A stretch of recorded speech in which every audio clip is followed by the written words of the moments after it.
5ই August Awami League সরকারের পতনের পর দীর্ঘ 1.5 দশকেরও বেশি সময় ধরে লন্ডনে থাকা দলের ভারপ্রাপ্ত চেয়ারম্যান তারেক রহমানকে দেশে ফেরানোর উদ্যোগ নেয় বিএনপি।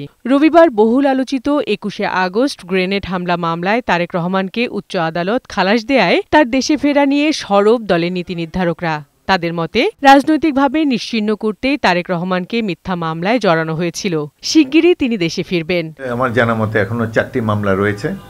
তো আমাদের নেতাকর্মীরা অত্যন্ত উল্লসিত যে তার দেশে ফেরার পথ অনেক সুগম হয়েছে। আমরা আশা করি অতি অল্প সময়ের মধ্যে এই মামলাগুলো নিষ্পত্তি হলে তিনি আসবেন এবং অবশ্যই আগামী নির্বাচনের আগে তো তাকে আমরা চাই। শেখ হাসিনা তার মামলাগুলো একটা অর্ডারের একটা প্রক্রিয়ার মাধ্যমে একসাথে সব, এবং শুধু তার মামলা না, তার দলের যত বিরুদ্ধে সব মামলা সে বাতিল করে দিয়েছে। সেই কাজটা তো আমরা করার জন্য রাজি না, তারেক রহমান সাহেব রাজি না। তারেক রহমান সাহেব চাচ্ছেন আমরা ডিউ প্রসেস অফ ল মামলাগুলো শেষ করতে হবে।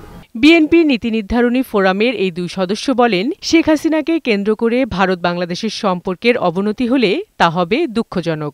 অবাঞ্ছিত হস্তক্ষেপের পরও প্রতিবেশী দেশের সাথে বিএনপি সৌহার্দ্যপূর্ণ সম্পর্ক চায় বলেও জানান তারা। বাংলাদেশ ভারত সম্পর্ক হাসিনাকে নিয়ে যদি অবনতি হয়, এটা বোধহয় এর থেকে দুর্ভাগ্যতার কিছু হতে পারে না। এটা ভারতকে চিন্তা করতে হবে। আমরা ভারত সরকারকে অনুরোধ জানাবো যেন বর্তমান ইন্টারিম সরকার যদি তাকে ফেরত চায় তাহলে এই পতিত স্বৈরাচার শেখ হাসিনাকে যেন বাংলাদেশে ফেরত পাঠিয়ে দেয়। তার বিরুদ্ধে হত্যা মামলা থেকে শুরু করে অসংখ্য মামলা রয়েছে। সংস্কারের সময়ক্ষেপণ না করে দ্রুত নির্বাচনের আয়োজন করতে অন্তর্বর্তী সরকারের প্রতি আহ্বান জানান বিএনপির সিনিয়র নেতারা। বিউটি সমাদ্দার, বৈশাখী সংবাদ, ঢাকা।